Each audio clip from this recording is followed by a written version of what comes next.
Welcome to the Pearl and the Echo podcast. We will start now, as we do every time, with 3 deep breaths. I have with me my co-host Jim Rajan, and I, of course, am Dori Sim. So go ahead and relax. Close your eyes if you can safely do so, and take a big, deep breath in.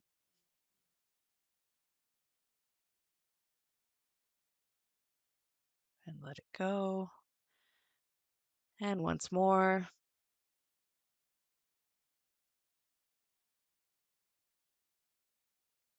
And let go. And one more time. Let it all go. All right. What quote do you have for me today, Jim? Okay. Dori, this is interesting because doing this podcast, I love poetry and beautiful things and mythical and magical things.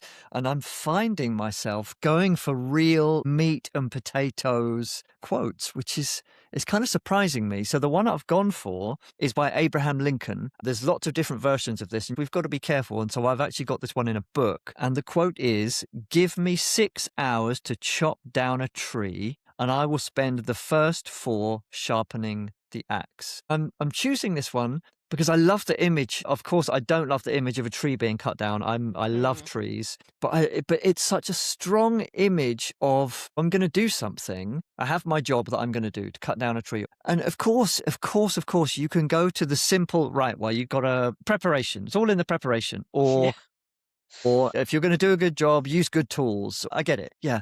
But if you go deeper, it's kind of like, if I'm going to do something, let's do it well. Let's do something as beautifully as I can possibly do it. Otherwise, why bother making a mess before I've even started?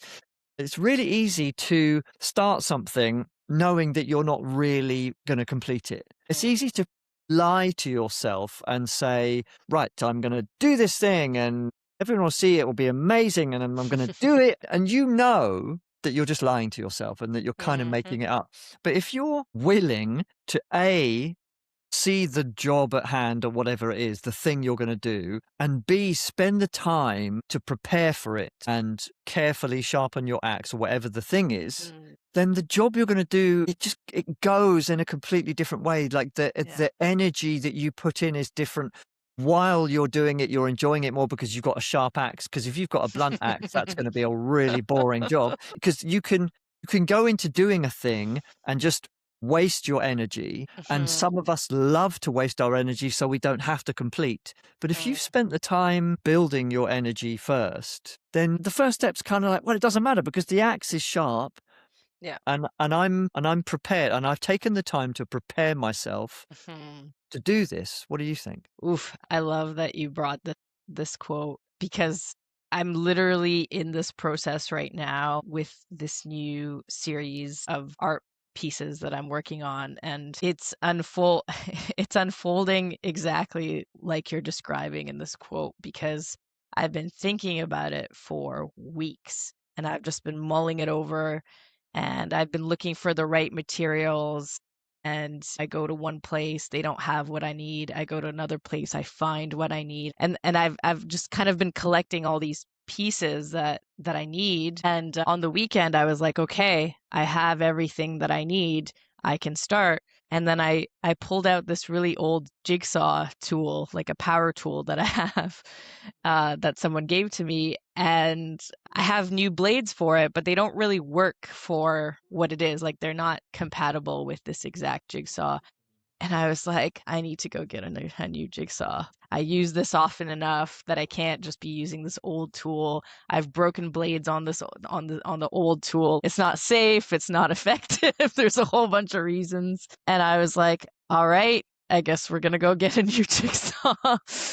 And so it's just really funny because it's kind of like a small saw, it's not an axe. And so I got it, and now, and I used it on the weekend, and I was kind of cutting and sanding. Yesterday I started painting, and everything is just flowing because I've been thinking about it for so long and imagining all these different variations of what this could be. There's no hesitation. It's just revealing itself in real time because I have all the pieces and I have all the tools Yeah. around me. So I really don't need anything else but Mm. to sit down. And I can't wait to go back to it. I'm like let's wrap this up so that I can go finish the thing because I'm having so much fun, like being in that, in those, those last 2 hours of, in this case, creating the thing. I've already chopped some of the the tree bits, but I feel like sometimes we're so focused on the outcome, like, oh, what is it going to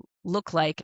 And maybe that brainstorming piece where you're imagining, oh, it could be like this, it could be like that. And you can get stuck in that. You can get stuck in the, oh, well, how will this be received? Maybe people won't like it. And then you get stuck in that first space where you're just planning the thing, but Yeah, you or haven't, procrastination sets in. yeah, you haven't bought anything to, or, you haven't taken any, so you don't really need to buy anything to make art, but you haven't taken any steps to actually doing the thing. You're still mulling it over, and yeah, it can turn into procrastination. Brainstorming to procrastination, very easy. I do it all the time.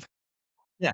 I think it's because we see that there's a big thing to do and that we want the outcome to be a certain way, and that there's a distance between that big thing that I want to do and me here. And so what I really like about this is it's like, right, okay, I've got the tree to chop down. Well, if I'm going to do that properly, what's the first step? Well, let's look at my axe. Where is it? Where is my axe, first of all? Do I even have one? It's in the shed and it's old and rusty. If I'm going to do this, I sharpen the axe, and then I'm automatically on the journey, so that by the time I'm got to the tree, I'm already on kind of chapter 2 or 3 or 4 of the journey anyway. It's like I'm writing a book at the moment, and I remember waking up really early one day and the words kind of wrote themselves on the page because I like to kind of handwrite. The book writes itself. And I was like, oh, Yeah. fantastic. I can't go through how much pain it is to write the book. And then I thought, okay, well, then the book writes itself. And I just started writing, or let the writing happen, and got to a certain point, and then thought, oh, I have to edit this, and then automatically I don't like editing, so I separated myself from the tree, and I was like, oh no, no editing, no, no, no, no, no, can't, and all of the excuses came out. Yeah. And I thought, no, but hold on a minute. So I need a little step in between here and editing. And so I sat with that for a while and kind of gently broke down a tiny little step on the way. And then I was on my way again. And I Mhm. decided that if I edited it in the same voice that it was written, that might be fun. And I was Mm. like, oh yeah, that'll be loads of, yeah, Yeah. okay, yeah, let's do that. That's Yeah. going to be fun. And Well, so then yeah. I started. Yeah. Yeah. It sounds like you almost reframed the whole experience. I think when you think editing, it's like editing the podcast. It's like, oh, I don't want to do that. And then you're just rehashing. Like, I already did the creating part. Like, I don't want to, and that's why people have editors. But if you think of editing almost like as another form of writing, because it is, you're just going in and you might have to rewrite some of the things because they either don't make sense or whatever. So you're just continuing the writing process in the editing part. So yeah, I'm Yeah. glad that you got through that because I want to read your book. What I also just realized with this quote is that he doesn't say, I'm going to chop down a tree. Mm, I need to sharpen my axe. There are specifics there.